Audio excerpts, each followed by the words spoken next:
In the land of grills, of course, we got a new grill. This is from Home Depot. This is called LoCo, and it's a 22.5-inch kettle, folks. Charcoal kettle, folks. We're going to go through the whole thing. I'm going to show you all the particulars. I'm going to show you how this works. It's even got digital thermostatically controlled blower on this. Got some bunch of gaskets on there. We're going to talk about assembly. We're going to talk about cost, and we're going to show you how it works. Let's get started. All right, first things first, let's talk about the price. I did pick this up from Home Depot, and there you go, $400. They're calling it a 22-inch Smart Temp Kettle, charcoal and black. Now they do have another one that's like this, that it's got a shelf. Let's see if we can find that somewhere on here, right there at the bottom. $100 more, you can get a folding shelf like that. $3.99 in my opinion, a little bit on the pricey side, but I tell you what, I'll let you be the judge. Let's take a look at more of the specifics. All right, so let's see what we're getting for $400 here. We're getting a 22-inch stainless steel cooking grade, porcelain coated steel bowl with hinge and lid lock. That's different. I'll show you that. Fully sealed lid to lock and maintain cooking temps, okay. Oversized fire bowl, holds 5 pounds of charcoal. We'll take a look at that. Cooking temps range 225 to 450 and sear. Starter tray for charcoal, we'll take a look at that. Removable stainless steel deflector plate. That's kind of what turned me on to this. I said, hey, here's somebody who's including a diffuser plate with it. Convenient ash catcher for easy ash. We'll have to take a look at that. 2 oversized wheels, 6-inch, 2 utensil holder, convenient push handle.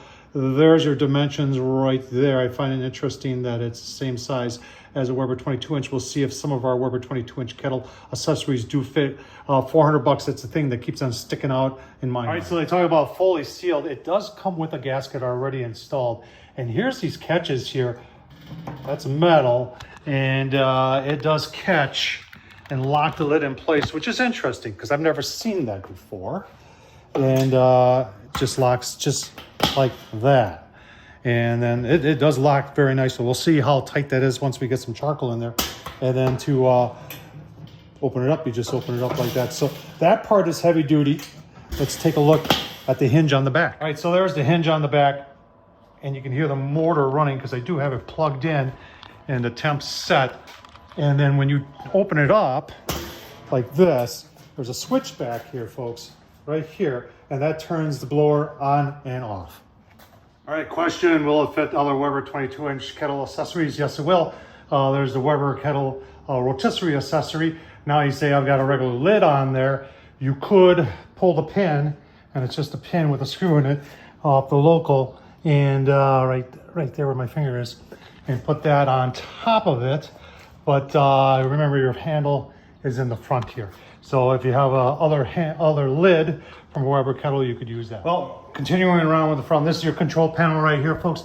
Pretty easy to use. You make temperature adjustments right here.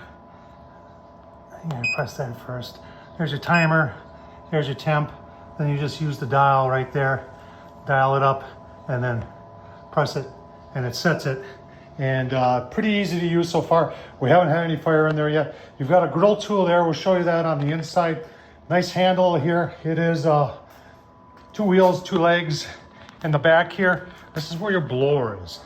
And the blower is just a small blower. You could run this off a battery, definitely, no problem. If you have one of those battery type adapters that goes to 110. Let's take a look at a couple of those. All right, so there's your closer there. So it doesn't close all the way. And that's open. They say use the hot tool. The hot tool is that thing down there. All right, moving on to the inside. You saw this was a 22-inch stainless steel grate. You've got a charcoal. You can open it up right there. And that whole thing, that's your diffuser plate. And that does spin open, so you could put some additional charcoal. Then you could use, the other side, obviously, for indirect. All right, there's your temp probe. That's connected all the way around into the front to that thing right here. Now, someone's going to ask, is that a PID controller? I don't know. I'm assuming that it is, but I'm not 100% sure. Usually these types that have the thermostatically controlled blower are PIDs. So your diffuser plate, and that's this thing right here. And what I liked about it when I first saw it is that it has the ability here so you can add charcoal to it just by opening it up like this. Now, it's not going to be a perfect seal, and it's curious to see what it's going to do if it warps or anything when it gets warm. All right, this is where things get really a little bit different. You've got this huge charcoal basket down here. It is porcelain coated enamel, and so you can get a fair amount of charcoal in there. And then below that, let's take a closer look below that. All right, so that part that you're looking at right there, that is where that handle is right there. And when you open that up, you put igniters in there, like tumbleweeds or something like that. And then that just, here, I'll pull it out, part of my head. And that's how you would start your charcoal. Anytime with these thermostatically controlled blowers, folks, don't overstart your charcoal. All right, so the blower, if you're wondering where the air comes out, it comes out right here. Look at my fingers there. And there's a flapper there. It is metal. I'm assuming that it's stainless steel. Can't tell. It might even be aluminum. And then below that is it's a good size ashtray. And there is your ashtray, just goes up, and that bar, you just turn it and it locks it into place. All right, let's go take a look at the actual assembly. All right, everybody always asks how much assembly there is. Well, there's a fair amount here. You can see you've got your bowl sections there. You've got everything here. There's your wheels. There's a controller. There's the ash pan. There's this piece above the ash pan that's got the fire starter, and that's very unique. There's a lot of felt on here. There's actually the top part right there has felt gasket on it. Here's your blower right here, folks. I'm just showing all this stuff before we put it together so you're aware of how much assembly there is. There's your blister pack that kind of tells you how much you've got. A fair amount of nuts in there. Keep on going. Give you a look-see. All right, there it is, all put together. Holy cow is all I can say, folks. I don't know if the people at LoCo have put this together themselves. That was a solid 3 hours for myself. Solid 3 hours. And I'm sure if you do multiple ones of them, it'll get better over time. I have to be honest, fit and finish was good. Everything didn't line up, but far too many bolts and nuts and directions that were sometimes a little bit vague. I had 2 steps that I did that I had to take apart and redo. Other than that, there should definitely be, especially this front assembly here, running a wire through there.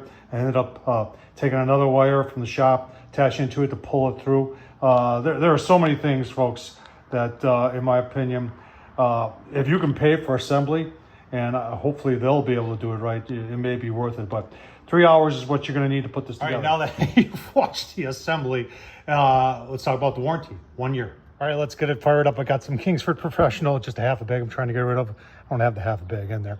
Then it recommends using these tumbleweeds. I got one in the starting drawer there. It's in there. They say go 4 to 5 minutes before you put everything back together and turn the blower on. Not sure if you can see that, but I'm gonna set the temperature here while I'm waiting. With the lid open, it's not gonna go on anyway. So I'm just gonna set the temp here. That does time, that does temp. We're gonna set it at, we're just gonna try 300. That's a good temp for burning anyway. They say when you're first starting it off, you should set it at half of what you want and then dial it up from there, which makes sense. So I think what we're gonna do is we're gonna take this back and just take it to 200. And then when it gets close to 200, then we'll take it the rest of the way. Press this to set it. And then she's ready to go when you close the lid. Now, you've got the HM in the vent, and that's the hour, and you do have a temp probe here. The vent feature is if you're gonna open it up, remember you've got that lid closed, especially with it latched, they're saying you should run the vent first, and then push some extra air in there so you don't get a flashover when you open it up. Just close it down. It is in the upper 70s, low 80s today, so temp is slowly starting to come up, and no doubt the smoke's coming out of the vent there. So far, it looks like, well, got a little leakage right there. I wouldn't call that bad, and some out of the back. So it does leak a little bit, but I'm not gonna. It's not bad. All right, let's open up, give you a look-see at the setup. Got the grate on there. I've got the indirect on there. I've got 4 of my Oklahoma Joel's pucks on there. We're gonna close that down, let it go, see if it gets to that 200, which it should relatively shortly here. See how it throttles down, see how it does at 200, and then I'm gonna bump it up to 300, and we're just gonna let it go and see how the temps hold on the grate. I've been going for about 20 minutes. You can see the smoke has subsided because the fan is shut down because it reached set point at 200, and we're just gonna let it sit there for maybe 10 minutes and see how well it does at holding 200. You know, another thing to point out, it does have a meat probe, but there's a port to put it through, so you'd have to go you know, through the lid, and with the locking mechanism on there, I think you would pinch it pretty good. So I don't know if they just forgot about that, but a little bit of a concern. All right, about 15 minutes later, 231 set at 200. You can see it bounces up like in 4 or 5 degree increments and bounces down a little bit. The vent is wide open. Now it says to leave this, and the vent isn't really much. It says to leave it open all the time. Let's just see if we can open up here and take a look at the pucks. Unlatch it here and slowly open it. Give it a little puff there. And then open. And pucks are, well, we got one here in the front reading 300. On the right side, 275, 275, and 300. So not exactly what the gauge is reading. We're going to set this thing now for, keep on going here. Set it for 300, and we're going to let that go for over an hour, and we'll take a look at it then. All right, so they're talking about you can put wood chunks in the charcoal if you want to add charcoal in. And that tray that we used to put the fire starter in, apparently you can put wood chips in there and close that up. So it does talk about other things, the sear function and how hot it'll get, and grilling with the lid open and cooking with the meat probe. Like I said, we're going to go for a little over an hour here at 300. Take a look at it then, and then I'm probably going to give you my final thoughts on this LoCo Smart Temp Precision Kettle 22.5 inch. All right, folks, I'm kind of confused here. It's been about an hour and 25 minutes since we set it at 300. It's only reading 278. I'm gonna open it up and see what the pucks. I can hear the fan running. It can't be out of charcoal already. Well, our pucks, even though that was saying 278, our pucks are reading 350. That one right there is 325, 335, and 375. So we're gonna take this apart, see how much charcoal is left, because I'm baffled that it won't hold 300. All right, that's what's left for charcoal. Talk a little bit more about this. The one thing I've been wondering the whole time is how that plays into it, because that door right there that you put the starter in, that thing's leaking air like crazy, and I think that plays a big part as to why this will hold temps and why it burned through all that charcoal in like 2 hours. All right, final thoughts on the LoCo. All I could think of the entire time was this thing's $400, and 3 hours worth of assembly. And I mean, there's a fair amount of cheap components in this, and you know, even the stand itself, a Weber kettle, 3-legged kettle, is just a little bit more sloppy than this thing is. The fact that it won't hold temps, I mean, that's what the majority of people would buy this for.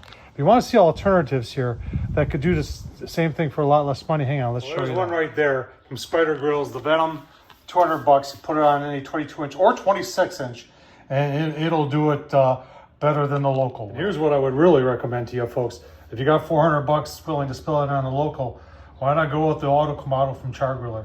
It's got thermostatically controlled blower on it. It's got diffuser plate. It's got 2 racks, and it's Kamado all in one, folks. And it's got Wi-Fi and Bluetooth. A lot of cool things going on with that, and it's the same price. All right, so obviously my final thoughts are no. You know, it doesn't even have Wi-Fi or Bluetooth, folks. There's so many things for $400 not working on this grill that I can't even, the list is far too long. So, Tom Horseman at YouTube, what do you think? You think the LoCo is worth $400? Let me know down in the comments. Thanks for watching, folks.